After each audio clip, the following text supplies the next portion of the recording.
بسم اللہ الرحمن الرحیم۔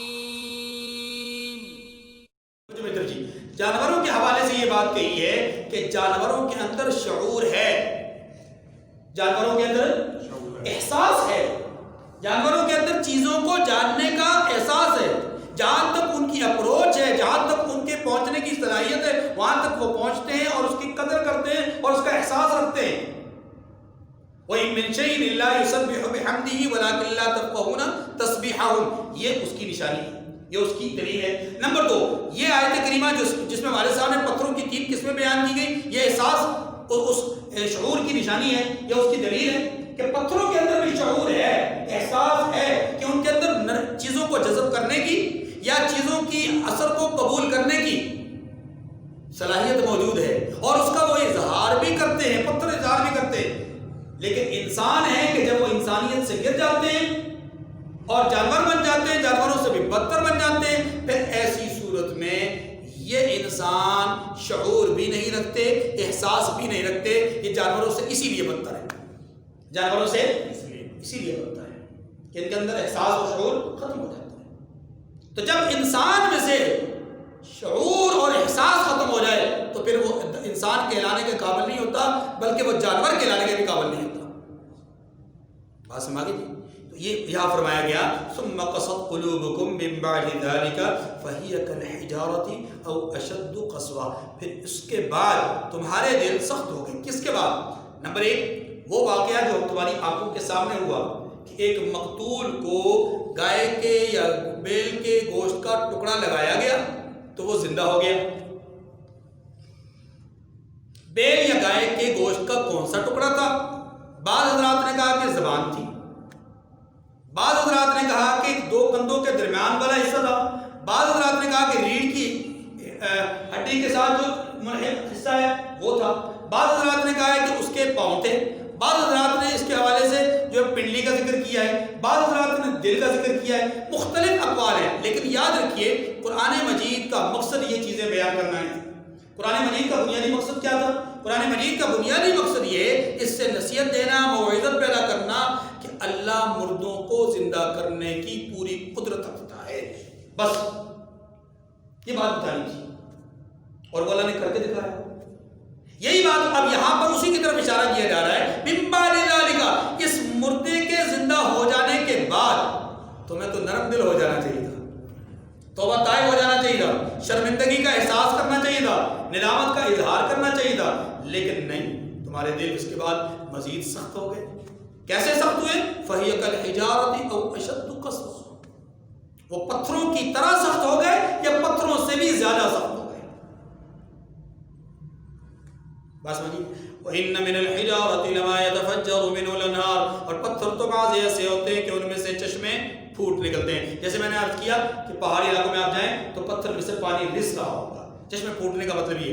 وَإِنَّ مِنْهَا لَمَا يَشَّقَّقُ وَيَخْرُجُ مِنْهُ الْمَاءُ، اور بعض پتھر ایسے ہوتے ہیں کہ پھٹ جاتے ہیں اور ان میں سے پانی نکلنے لگتا ہے، پہلے نہیں ہوتا لیکن پھٹتے تو پھٹ کر پانی نکلنے سے۔ اب یہ پتھر دل ہے، ان کو چاہیے تھا کہ یہ اثر کو قبول کرتے، جیسا کہ پتھر اپنی سختی کے باوجود اثر کو قبول کر کے پھٹ پڑتا ہے، اور جب وہ پھٹتا ہے تو اندر سے پانی نکل آتا ہے۔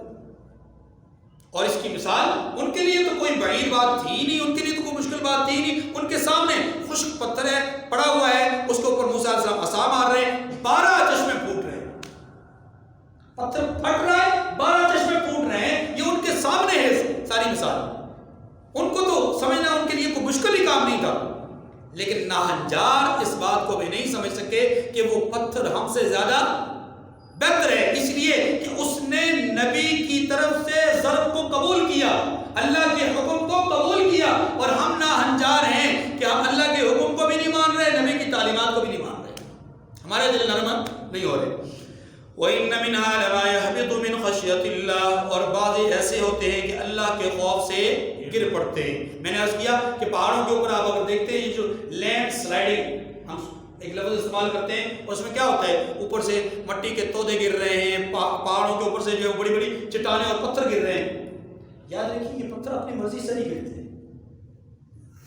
یہ ایسے نہیں گر پڑتے، بلکہ یہ اللہ کے خوف سے لڑک جاتے ہیں۔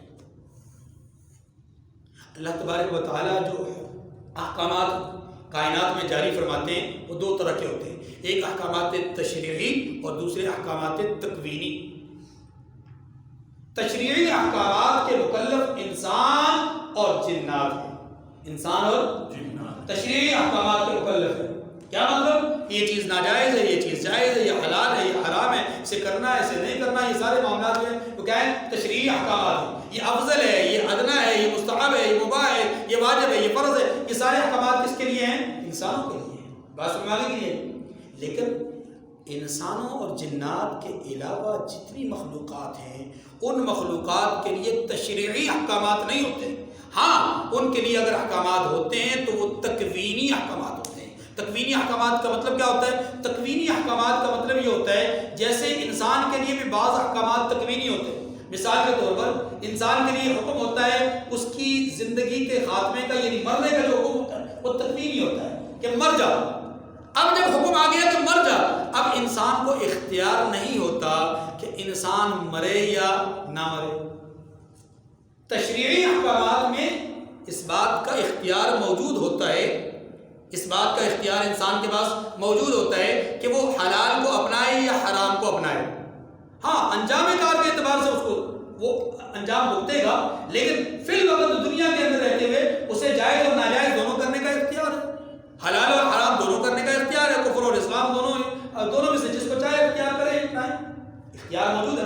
تو تشریعی احکامات کے اندر اختیار ہوتا ہے، لیکن تکوینی احکامات اور امور کے اندر اختیار نہیں ہوتا۔ اب سنیے، اللہ رب العزت جب تکوینی احکامات، تکوینی امور پر حکم صادر فرماتے ہیں تو بعض احکامات وہ ہوتے ہیں کہ جن کا غلغلہ، جن کا شور، جن کا آوازہ وہ صرف عرشوں پر ہوتا ہے، اور عرشوں پر جو موجود فرشتے ہوتے ہیں وہ اس کو سنتے ہیں اور اس پر تعمیل کرتے ہیں۔ بعض احکامات وہ ہوتے ہیں کہ جن کا غلغلہ اور شور عرشوں سے فرشوں تک آتا ہے، عرشوں سے فرشوں تک آتا ہے۔ جب وہ شور آسمانوں سے زمین کی طرف آتا ہے نا تو اس زمین پر موجود پتھر، شجر، اس زمین پر موجود ریت، مٹی، نباتات، جمادات، ہر چیز اس کے خوف سے لرز جاتی ہے، اس تکوینی امر کے خوف سے لرز جاتی ہے۔ اس لرزے کی وجہ سے، اس ہیبت کی وجہ سے، اس خوف کی وجہ سے، اس دبدبے کی وجہ سے کئی دفعہ ایسا ہوتا ہے کہ مٹی اپنی جگہ چھوڑ دیتی ہے، پتھر اپنی جگہ چھوڑ دیتے ہیں، درخت اپنی جگہ چھوڑ دیتے ہیں، پھر ہم اپنی زبان میں اسے کہتے ہیں لینڈ سلائڈنگ ہو گئی ہے، زمین پھٹ گئی ہے جناب، یہ فلاں ہو گیا ہے۔ نہیں، اللہ کے حکم سے ہوتا ہے۔ اللہ کے کون سے حکم سے؟ وہ جو تکوینی امر اللہ کائنات میں بھیجتے ہیں، وہ تکوینی امر کا شور جب کائنات میں لوگ سنتے ہیں، یعنی یہ چیزیں سنتی ہیں، انسانوں کو پتہ بھی نہیں چلتا اور یہ چیزیں سن رہی ہوتی ہیں، اور سننے کے بعد ان پر لرزہ طاری ہو جاتا ہے۔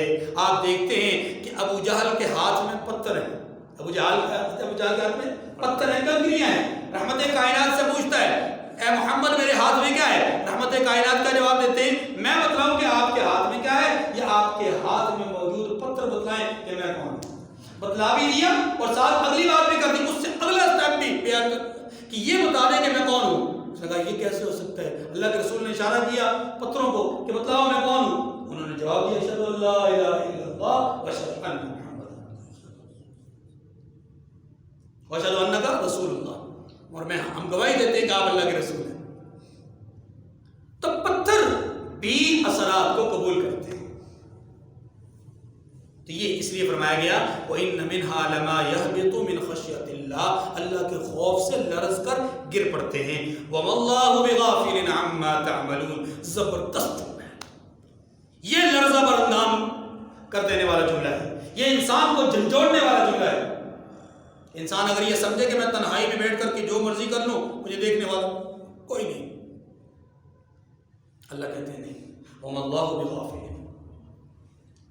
اللہ بے خبر نہیں ہے اما تعملون، تمہارے اعمال سے۔